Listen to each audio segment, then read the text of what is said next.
mundo está em metamorfose. Riscos e crises são constantes, sejam visíveis ou silenciosos. E a comunicação se consolida como um grande desafio, que vai além da simples transmissão de informações. Neste cenário, um elemento emerge como uma resposta ética e necessária: o cuidado. Mas será que é possível comunicar de forma intencional, responsável e atenta ao outro? Aqui nesse podcast nós acreditamos que sim. Que é possível co-criar alternativas, preparando pessoas e organizações para atravessar os desafios atuais de forma mais humana e sensível. Eu sou a professora Rosângela e pesquisadora Rosângela Florzak, e esse é o Cuidar Com, podcast do grupo de pesquisa CNPq Crise, Comunicação e Cuidado, vinculado ao programa de pós-graduação em comunicação da PUC-RS.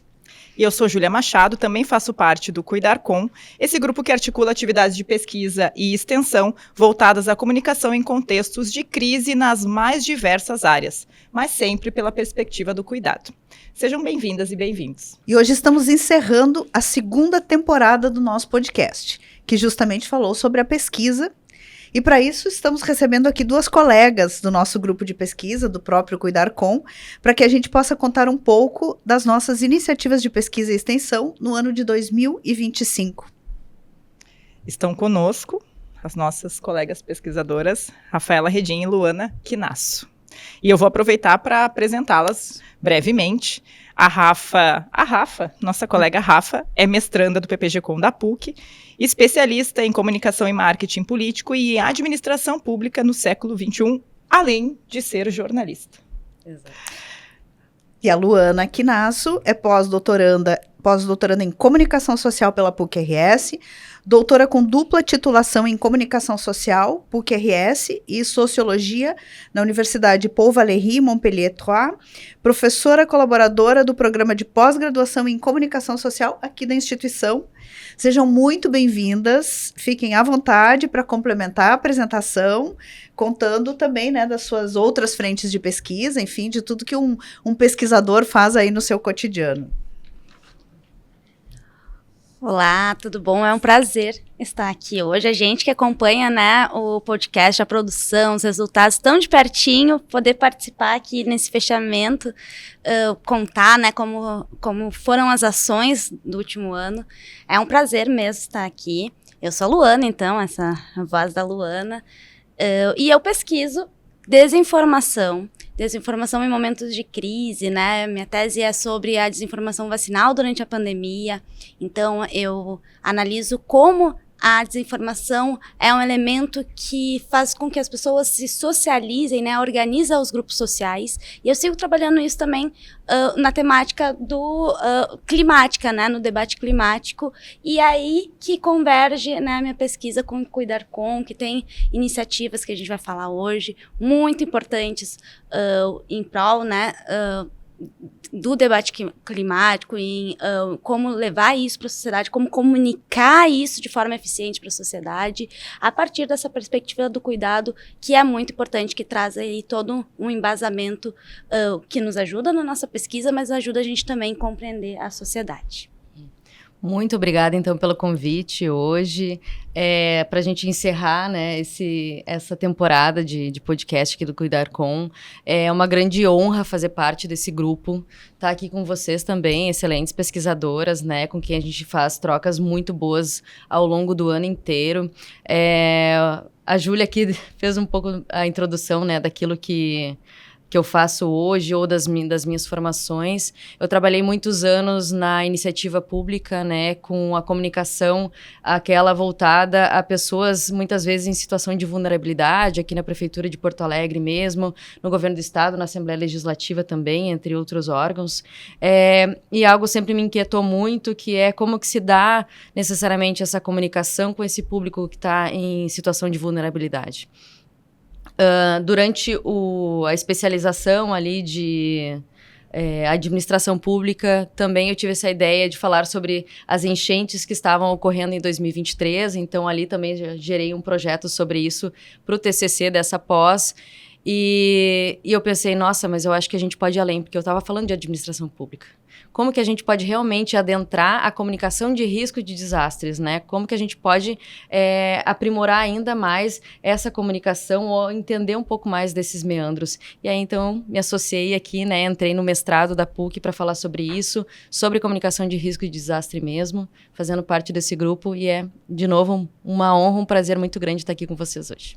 Alegria nossa, né, Júlia? Não é legal, a gente tá em casa, né? Essa temporada que a gente dedicou para falar da pesquisa, para situar o nosso trabalho enquanto grupo, né, e também conversar com outros pesquisadores que trazem também suas perspectivas e nos quais a gente se baseia nos nossos estudos. E é muito bacana, assim, a gente poder finalizar uma temporada conversando, fazendo um balanço daquilo, tudo que a gente aprendeu e aprendeu durante todos os estudos do nosso grupo. Mas eu acho que é importante, antes da gente entrar nessas experiências específicas que a gente vai trocar aqui com vocês, a gente situar aqui quem está nos ouvindo no nosso podcast, que o nosso grupo, o Cuidar Com, ele é um grupo de pesquisa e ele articula diversas frentes. Então, a Rafa estava falando da experiência que ela traz do mercado de trabalho, do campo das práticas, né? A Luana, a experiência internacional, que ela traz também de outros olhares, né, para a temática de pesquisa, e entre essas frentes que a gente atua, a gente tem o nosso laboratório de comunicação de risco e o nosso projeto de extensão de comunicação de risco também em comunidades vulneráveis. E eu acho que é essa perspectiva dessa nossa atuação em comunidade e também da produção de materiais, de conteúdos voltados a essas comunidades que a gente vai conseguir abordar hoje aqui no nosso podcast.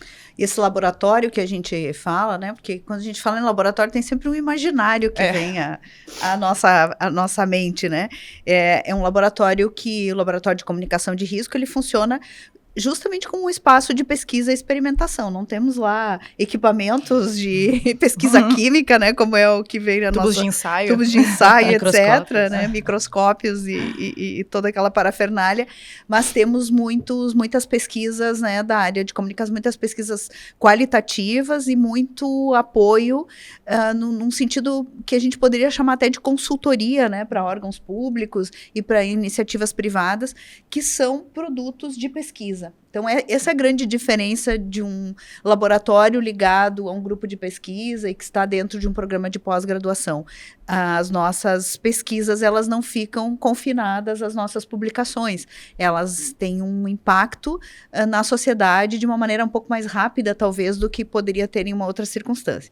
E é sobre essa história que a gente quer contar no episódio de hoje, né, para fechar o nosso tema da pesquisa aí nessa temporada. Então, a gente quer a ajuda de vocês para contar essa história, né? Sobre, especialmente, como acontece essa passagem do laboratório para as comunidades e projetos para as organizações. Então, nós temos aí projeto que nós fizemos com Fiocruz, com ONU, projeto que nós fizemos com Secretaria de Comunicação do Governo do Estado, né? E temos essa grande força metodológica que é a pesquisa extensionista. Então, por vezes é difícil saber onde começa uma coisa e onde termina a outra, né? Porque a gente vai fazendo essa retroalimentação entre os projetos e as coisas vão acontecendo e vão se materializando aí, né, para a comunidade.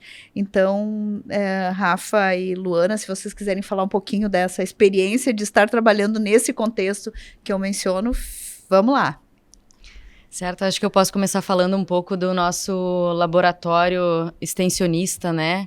Essa aplicação mesmo da comunicação e de metodologias de comunicação com a comunidade. Estivemos nesse ano em 2 comunidades que foram fortemente atingidas, né, pelas inundações em Porto Alegre, sendo a Cidade Baixa e o bairro Sarandi, mas na Cidade Baixa a comunidade ali do Pão dos Pobres, né, um local, uma instituição muito consagrada aqui na capital do Rio Grande do Sul, que trata também de crianças em situação de vulnerabilidade. Temos também uma escola pública lá no Sarandi, que também foi um ponto muito afetado, mas que a comunidade se uniu em torno, em prol da comunidade mesmo, de se ajudarem.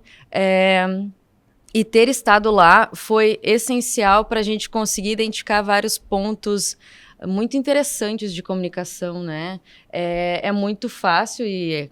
Como eu trabalhei no poder público também, é muito fácil a gente dizer assim, eu acho que tem que ser desse jeito. Mas quando a gente fala de comunicação, é muito dessa linha, né? Não é informação, não é aquela informação direcionada que a pessoa já vai entender. É como que aquela pessoa naquela comunidade, ela vai entender essa comunicação. Então, ter estado nessas comunidades, falando com eles, foi essencial para a gente conseguir identificar pontos que para eles são prioritários. O que eles entendem por comunicação?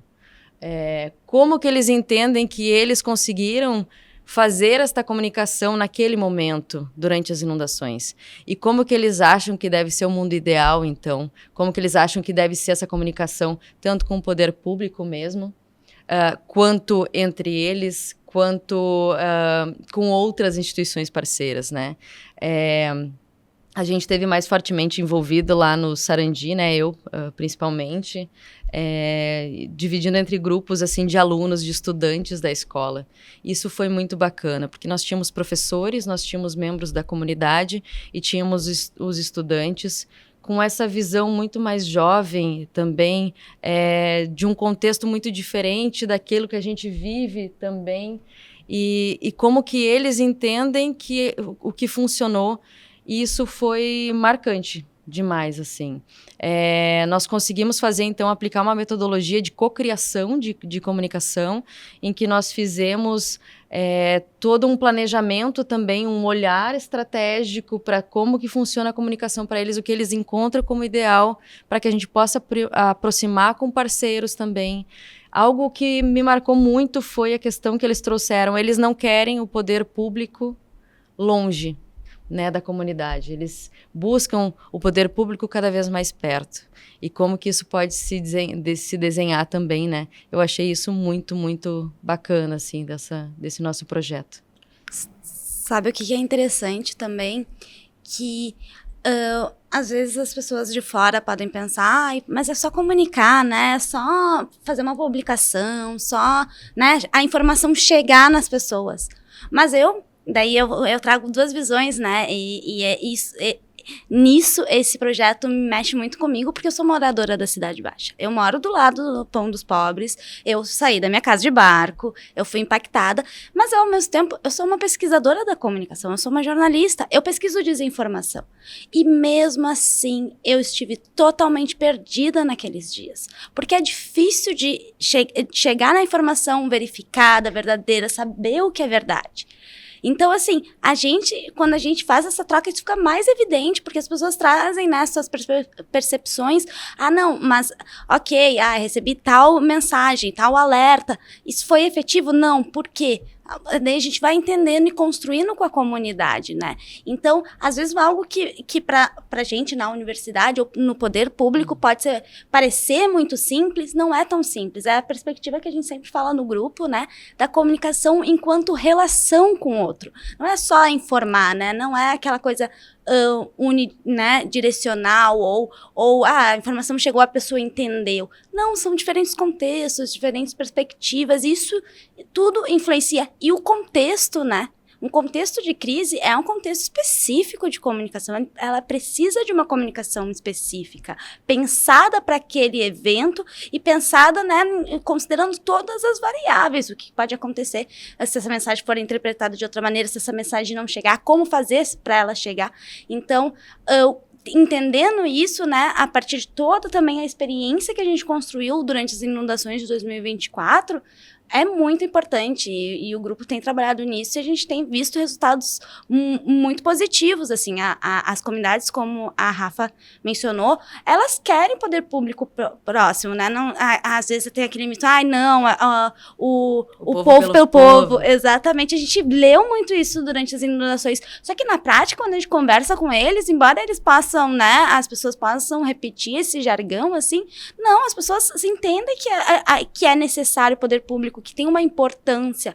E assim, como a questão é como fazer essa conexão, essa relação acontecer de uma forma saudável e com cuidado. E até a própria percepção, né, da atuação do povo pelo povo, ela nasce justamente dessa expectativa não atendida. As pessoas esperavam pelo poder público, na medida que o poder público não conseguiu atender aquela expectativa, o povo se organizou, e a gente observou muito isso também, as comunidades organizadas internamente, seus fluxos, seus processos de comunicação. E é muito interessante, a Rafa comentou sobre o público mais jovem, né? Essa faixa etária que a gente conseguiu conversar, trocar, dialogar, e eles nos ensinaram muitas coisas, nos trouxeram perspectivas diferentes daquilo que a gente tinha como dado, né, de comunicação, e nesse sentido, a gente pode até mencionar, né, Prof. Rô, que a gente foi até a comunidade, um dos pontos altos desse ciclo do ano do Cuidar Com, foram as nossas idas até a comunidade, nossas reuniões, nossos workshops, mas essas comunidades também vieram até a universidade, e a gente conseguiu também promover momentos de diálogo, de reflexões desses jovens adolescentes aqui na universidade. E em diferentes formatos, né? Nós tivemos essa experiência com o Sarandi, que os jovens vieram, passaram uma noite aqui com a gente, né? A gente tem até um material para compartilhar com quem nos segue aí do Cuidar Com, que são vídeos, né, que nós produzimos com esses estudantes, mas a Cidade Baixa também participou, né? Nós também tivemos vários momentos, temos pessoas engajadas no projeto que são convocadas, tivemos um colóquio de pesquisa e tivemos a alegria de contar com pessoas dos dois lugares, né? E gradualmente a gente vai desenvolvendo uma espécie de metodologia. A Rafa mencionou cocriação, né? Essa metodologia que faz justamente, né, Luana, essa transição, vamos dizer assim, essa aproximação de conhecimentos, daquele conhecimento que está estabelecido e estruturado na comunidade e que no momento de um desastre ou mesmo de um risco mais forte, ele é importantíssimo para a estratégia de enfrentamento, para o bem-estar daquela comunidade. Mas essa aproximação é necessária de forma horizontal. Eu não posso chegar lá como uma organização de proteção e defesa civil, como poder público, e dizer façam isso, façam aquilo, né? Então, é preciso essa aproximação, e essa aproximação precisa acontecer antes dos eventos extremos. Esse é o ponto, né? Então, os jovens nos falavam muito sobre isso, né? Isso é um pouco daquilo que a gente fala sobre a cultura do cuidado mesmo, né? Tanto a cultura do cuidado como a cultura da prevenção, que a gente pode fazer uma associação muito grande entre as duas. Essa cultura, ela é algo a ser construído. Então, sim, a gente precisa começar a construir coletivamente essa cultura. Ela não vai ser algo que vai vir de cima para baixo, ela é horizontal. As pessoas precisam entender o seu papel nessa comunidade para que sim haja esse desenvolvimento, essa comunicação, como que a comunicação funciona, como que funciona naquela localidade, como que eles vão se estruturar, como que todo mundo vai se estruturar para que isso se fortaleça enquanto uma cultura propriamente dita. Tô te ouvindo aqui, Rafa, tô lembrando muito de uma história que um jovem nos contava lá no Sarandi e ficou muito marcada, assim, porque eu comentava com a Júlia na volta lá da experiência, eu digo, essa nuance dessa estratégia usada pela comunidade não existe na literatura. A literatura não alcança do seu lugar de produção, ela não alcança essa realidade do cotidiano das comunidades. Quando uma pessoa nos contava que o que manteve, várias situações mantiveram assim um bom estado de ânimo para poder enfrentar aquele grande desafio de passar 20 dias com a sua casa submersa, né? E uma das coisas, ela dizia, mesmo quando, por exemplo, quando a população ajuda aquela comunidade, a forma como a população chega nos deixa de uma maneira muito deprimida ou de uma maneira um pouco mais esperançosa. E ela contava de uma pessoa que colaborava ali, que chegava distribuindo as marmitas na falta, né, de condição de produzir sua própria comida, e que a pessoa gritava da porta, iFood, né? Quer dizer, não posso dizer marca aqui, né, Juliana? Mas agora já foi, né? Mas enfim, aplicativo de comida, aplicativo de comida. Depois a gente manda a cota de patrocínio. O novo Xerox. Gente, eu queria compartilhar com vocês, queria pedir para entrar agora o vídeo, porque como essa história tem muitas outras que os jovens, né, lá do Sarandi, compartilharam quando estiveram aqui também gravando o podcast. Isso, eles gravaram e foram com a gente. conduzidos aí nas suas entrevistas pelos nossos estudantes bolsistas de C, né? Uhum. O Guilherme e a Carolina, né? E C, para quem está nos ouvindo, é os É, nossos sim. bolsistas de iniciação científica. Então vamos chamar o vídeo. Nós temos um vídeo de 4 minutos que Que traz um pouco dessas menos, percepções, mas que né? traz um pouco dessas Isso. percepções e comentam, né, como a comunidade se sentiu nesse momento, como ela enfrentou, e eu acho que vale a pena a gente ouvir, né? E é muito interessante que eles abordam também justamente esse trabalho de cocriação das estratégias, como eles se sentiram quando a academia desceu do seu pedestal e foi conversar com eles diretamente, assim, como que eles sentiram esse processo. Vale a pena conferir. Na questão de quando aconteceu a enchente, foi um negócio bem difícil, né? Tanto para mim, tanto para os outros que foram atingidos. E para mim esse projeto está sendo muito bom, porque não é todos os bairros que recebem ajuda, entendeu? Então, está sendo muito legal de ver. Até porque que demonstra que a comunidade, no caso, ela não está totalmente desassistida, né? Porque se cria-se uma ideia que não... Se cria essa ideia, não. É a ideia que se passa, ou passava, que a comunidade não era vista, né? E com essa atitude da PUC, até com os pesquisadores, a gente consegue ter uma dinâmica que somos assistidos, que não somos esquecidos, né? Não, a comunicação, ela é a base fundamental da nossa escola. Nós temos contato direto com a direção, com a comunidade, e esses projetos que foram desenvolvidos pela PUC, pelos estudantes, eles incentivam os nossos alunos do Liberato a seguir comunicando e tendo esse cuidado ao expressar a comunicação com outras pessoas, principalmente pessoas que vêm de outra escola ou pessoas que, por exemplo, não têm as mesmas condições que as nossas, apesar de que a nossa comunidade é de uma região periférica, nossa escola, e a maioria dos alunos não tem as condições que o pessoal da PUC ou o pessoal de outras escolas tem.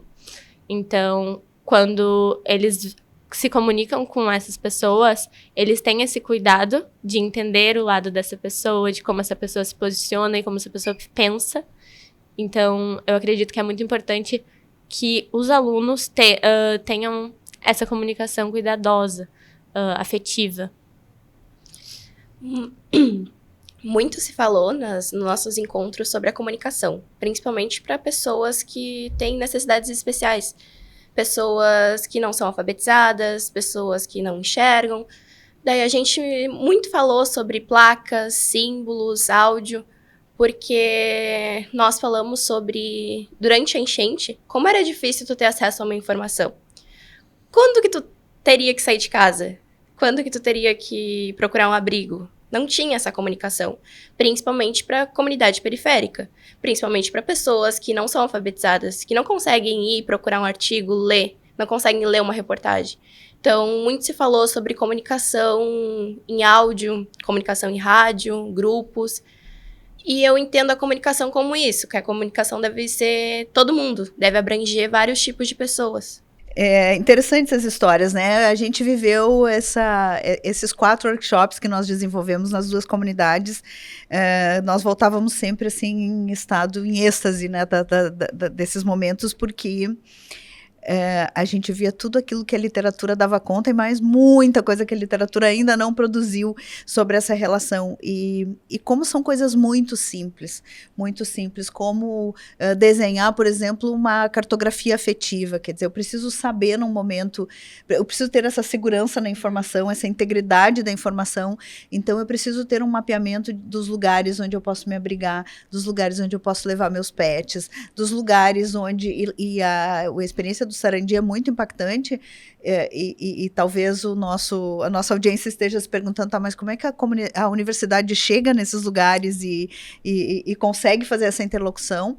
E é importante a gente reconhecer que a gente teve lideranças comunitárias muito envolvidas com o projeto, né? Então, tanto a Escola Liberato, que já foi citada, o Quilombo dos Machados, a Paróquia São Luís. Então, nós tivemos bons parceiros nessa comunidade, continuamos tendo, porque essa pesquisa vai seguir por um bom tempo.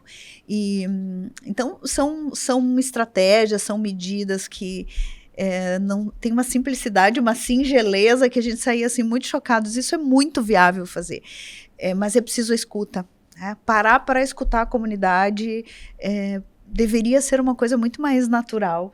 Nossos teóricos também dizem isso, né, que a gente precisa ter uma estratégia de enfrentamento do risco diferente, né, a comunidade ela tem os seus recursos. A mãe Bia lá do arquipélago costuma dizer, as nossas casas eram de palafitas e agora a gente não faz mais porque alguém disse que estava tudo certo, até vir 2024. Né? Então, são situações que a gente escuta no vídeo, mas a gente também viu lá presencialmente. E na Cidade Baixa também, incrível, outra riqueza enorme, né? Primeiro, descobri que na Cidade Baixa tem uma grande concentração de geriatrias, de casas que abrigam idosos, que elas estão invisibilizadas ali, né? Então, a gente até já comentou num episódio sobre isso, né? Mas eu sigo impressionada, porque para mim foi uma informação absolutamente nova. E não há estratégia. Vejam que gestão de risco e de crise é muito complexo, porque eu preciso ter estratégias que deem conta de toda essa diversidade de realidades. Foi no Sarandi que a gente acompanhou a história de uma menina cadeirante, de uma estudante da escola, que ela foi realocada, a casa dela ficou inviabilizada, assim, ficou totalmente destruída. E ela recebeu, sim, lá nas políticas previstas lá pelos governos, né, de diferentes instâncias, ela recebeu um imóvel no 4º andar de um edifício sem acessibilidade. Sim, e eu acho que esse gancho, Prof. Ferro, é interessante para a gente também lembrar um pouco da nossa atuação paralelamente, né, a gente atuou muito com as comunidades pelo nosso grupo de pesquisa, mas também a gente entrou no movimento, a gente foi acionado também pelo poder público em diversos segmentos, para a gente também contribuir, né, trazer um pouco dessa nossa perspectiva da escuta, né, que a gente conseguiu coletar na escuta dessas comunidades, e a gente também produziu trabalhos bastante robustos e consistentes nessa perspectiva de conseguir auxiliar o poder público a enxergar, primeiramente, né, a conseguir ouvir e talvez orientar um pouco melhor as pessoas, né, para essas estratégias de situações de risco. E nesse sentido, eu queria que a Luana comentasse, então, com a gente um pouco de como foi esse trabalho com a Fiocruz, né, com a ONU, um guia bem robusto de comunicação, de integridade da informação em contextos de crise. Fala um pouquinho para a gente desse projeto. Isso, Júlia.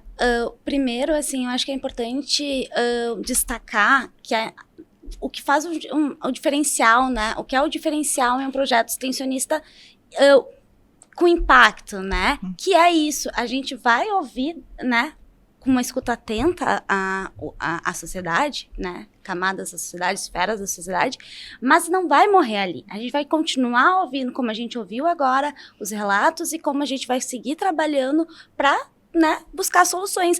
E esses outros produtos, né, esses outros trabalhos que a gente desenvolveu, traz muito isso, porque a gente se baseia, né, muito nessas trocas com a comunidade, a gente não deixa aquilo morrer, a gente segue co-criando com eles, mas também integrando outras epistemologias, outros conhecimentos, por exemplo, nesse guia aqui, que foi uma produção muito importante, né? Eu acho que para o Brasil ele foi apresentado, agora escolhido pela ONU para ser lançado durante a COP em Belém. O nome é Guia da Integridade da Informação no Contexto da Crise Climática no Rio Grande do Sul. E ele traz protocolos, boas práticas e governança da informação para enfrentar a desinformação climática, né, as questões climáticas. Ele é um documento que ele foi organizado pela Fiocruz, junto com a Embrapa, com a ONU, né, com o Centro de Informação das Nações Unidas do Brasil, e com a SECOM aqui do Rio Grande do Sul, né, a Secretaria de Comunicação do Estado do Rio Grande do Sul, e ele envolveu 55 autores de diferentes instituições, entre eles nós aqui no grupo Cuidar Com teve o prazer, né, de contribuir com esse documento que é muito importante. Ele traz diretrizes, traz, como eu mencionei, protocolos, a gente mapeou, né, quais foram as principais desinformações que circularam no período das inundações, né, como elas circularam, quais eram os temas desenvolvidos. Então, a gente fez um mapeamento disso, porque não é algo específico das inundações de Porto Alegre, do Rio Grande do Sul, de 2024. É algo que é recorrente em diferentes crises e diferentes contextos em que acontecem as mesmas, né, os mesmos tipos de eventos ou eventos similares. Queimadas, né, terremotos, outros eventos que com impacto socioambiental, tem esse tipo de desinformação que circula. Então, a gente mapeou isso traz uma substância, né, dá uma sustentação para pensar políticas para combater essa desinformação. E também a gente contribuiu trazendo assim, dicas, né, protocolos da gestão pública. Então, dentro desse cenário, o que a gestão pública pode fazer? Como ela pode se prevenir para esse cenário, né? Trazendo a perspectiva da prevenção, que a Rafa mencionou também. Como a gente pode prever possíveis cenários e atuar neles. Esse documento, ele é muito importante, né? Eu acho que ele vai subsidiar não só no Rio Grande do Sul, mas em outros estados, no Brasil todo, quem sabe pode ser até um exemplo, né, para outros países, de como a gente pode reunir essas informações, porque foi um trabalho exaustivo, né, de buscar de embasamento, né, de informações de como aconteceu no Rio Grande do Sul, mas para servir de modelo para outros casos.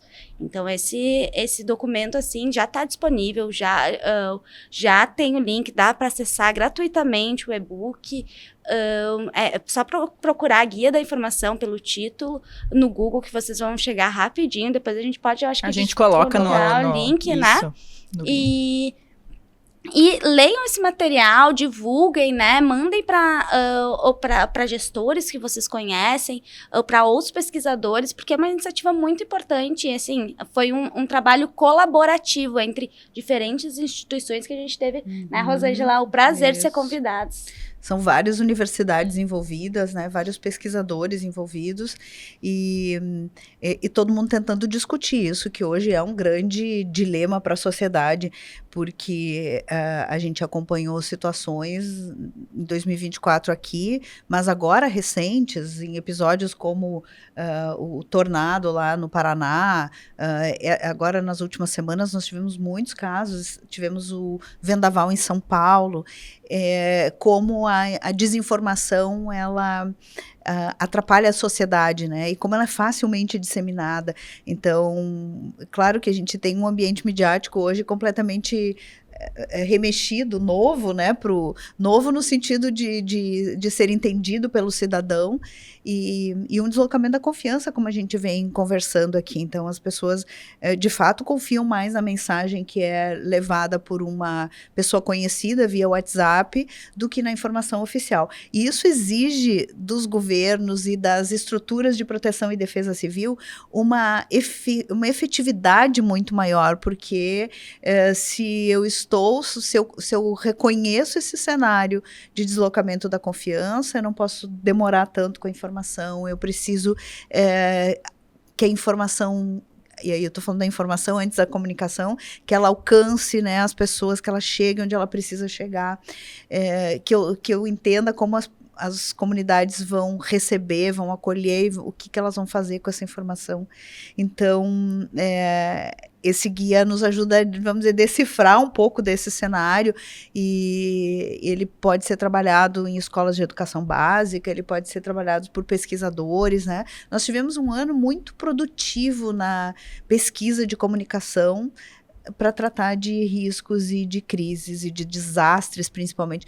Não por acaso, nós estamos, assim, com uma recorrência semanal, não sei nem se essa periodicidade tão larga, né, Júlia? Eu acho que também, acredito que o guia, ele representa muito essa disponibilidade que surgiu após 2024 do poder público de justamente mapear, né, e passar a enxergar um pouco melhor essa perspectiva da prevenção, porque eu entendo que, e a Rafa não me deixa mentir, eu também tenho uma vasta experiência na gestão pública, os governos estavam acostumados a deixar acontecer para pensar o que se faria na situação. E eu acho que essa perspectiva de mapear, olha quanto a gente avança, né, a gente vira a chave, a gente mapeia as possibilidades de desinformação, então, porque as coisas são... apesar da complexidade dos cenários, algumas temáticas vão se repetir, né? Porque estamos falando de pessoas, estamos falando de seres humanos, de medos muito parecidos numa situação de desastre, de emoções, né? Então, eu acho que é muito simbólico essa possibilidade de mapear e de fornecer essas percepções de prevenção para diversos governos. E nessa perspectiva, a gente pode aqui fazer uma associação direta com o nosso segundo projeto que marcou o nosso ano, né, que é justamente essa disponibilidade do poder público de organizar suas próprias práticas internamente para atuar nessas situações, porque se percebeu, acho que ficou muito concreto para todos nós, que a comunicação pública precisava se reorganizar diante desses eventos e que não é mais possível esperar acontecer para pensar qual vai ser a estratégia adotada nesses eventos. E aí a gente passa a falar, então, de um projeto muito robusto também que a gente realizou enquanto Cuidar Com, que é a estratégia de comunicação da Secretaria de Comunicação aqui do Rio Grande do Sul. E aí a gente quer também ouvir um pouquinho mais de você sobre como foi esse trabalho, que também foi entregue recentemente, e que é também um mapeamento de estratégia que eu acredito ser inovador no país, né, professora Rosângela? Essa perspectiva de construir uma estratégia de gestão de crise para uma secretaria que faz a responsável também por fazer essa estratégia de comunicação num estado, né? Então, Júlia, a gente vê que a gente está numa mudança também de mentalidade, né? Até o próprio título do guia, né? Não é guia de desinformação, é da integridade da informação, né? E esse é um termo que a ONU, né, vem popularizando e que ele traz para um campo positivo, né, esse debate. Então, propositivo. Propositivo, totalmente. Então, ao invés de a gente ficar focando na desinformação, só o que é a desinformação, bom, tá, a gente tem esse contexto, a gente está nesse cenário. O que a gente vai fazer a partir daí? Como a gente vai garantir a integridade da informação que circula? Então, o guia traz essas proposições e esse outro projeto a gente também tem trabalhado nisso. Não só em relação à desinformação, que é um problema grave, mas não é o único, né? A gente estava falando de outras questões que impactam essa comunicação em momentos de crise. Então, a gente foi convidado e trabalhou fortemente na análise de processos, documentos, legislações. A Rafa pode falar um pouquinho mais disso. A gente entrevistou, né, funcionários da Secretaria de Comunicação, entrevista com profundidade, ouvimos, anotamos, trocamos muito, mapeamos todos os protocolos internos, todas as ações que a SECOM teve durante as inundações, né? Então, como começaram as chuvas, o que foi feito? Então, depois, foi feito um comitê de crise. Bom, como funcionou? Como a desinformação foi monitorada? Como foi respondida? Como alerta de perigo, pessoas né, em situações de emergência, como isso foi respondido, para quem foi encaminhado? A gente né, mapeou tudo isso e construiu, então, protocolos, né, proposições de como melhorar esse fluxo de trabalho. Como trabalhar isso, né? Melhorar esse fluxo durante uma crise, mas também preventivamente. Então, A gente tem esse cenário. Com o que a gente pode melhorar para chegar mais forte num próximo desastre? Porque vai ter outro desastre, E né? lembrando, né, Rafa, que a gente também fala de pessoas. Quando a gente está falando de uma secretaria de comunicação, a gente está falando de profissionais que são pessoas que também estão impactados. Fala um pouquinho pra gente, Rafa, de como foi foram essas conversas, né? Nossa produção, o tempo aqui O precisa tempo ser aqui estudado, precisa ser né? estudado, Porque tem que a ser bem gente rápido. ressignifica. Nossa produção já está avisando aí que nós temos poucos minutos, mas a gente queria te ouvir sobre essa perspectiva da legislação, que também se modificou nesse ano, né? Exato. Não, sobre as pessoas, né, todas muito impactadas. Então, todas elas, a boa parte delas também sofreu com as inundações e tinha que se deslocar para poder atender ao público, ao povo do Rio Grande do Sul, que estava mais impactado ainda, né? Mas sobre as legislações, assim, eu acho que esse movimento de construção de protocolos e de política de comunicação, ele é algo que é muito mais do que necessário. Eu vejo que o Brasil como um todo está muito atrasado em toda essa perspectiva. Se nós formos ver, existe uma política de proteção e defesa civil para o Brasil, que ela é de 2012, ela vem sendo atualizada em 2014, mas tudo baseado em decretos também. Tivemos a política que não teve o desdobramento num plano, né, de proteção e defesa civil. E agora sim, em 2025, agora no final de outubro, nós tivemos, então, o lançamento do plano de comunicação mesmo de risco de desastres, né, em 2025. Depois de tudo que a gente já passou, todos os anos nós temos muitos desastres. Entre eles as secas históricas extremas que ocorrem todos os anos, né? Então, algo assim que a ciência inteira vem dizendo que vamos ter cada vez mais eventos extremos. E eu acho que o poder público realmente, finalmente, se atinou de que sim, nós precisamos pensar nisso. E quando a gente fala de Rio Grande do Sul e de município também, né? O Rio Grande do Sul está correndo atrás agora de uma política, foi aprovada no final do ano passado, também uma política de proteção e defesa civil para o estado do Rio Grande do Sul, mas ainda temos esse delay na política de comunicação sobre isso, de riscos e de possíveis crises. E é nisso, então, que a gente está tentando ajudar o governo do estado e é muito legal a gente estar fazendo esse trabalho também. Acho que a gente precisa destacar também que nós temos um acordo de cooperação com a Defesa Civil do Rio Grande do Sul, né? Defesa Civil Estadual.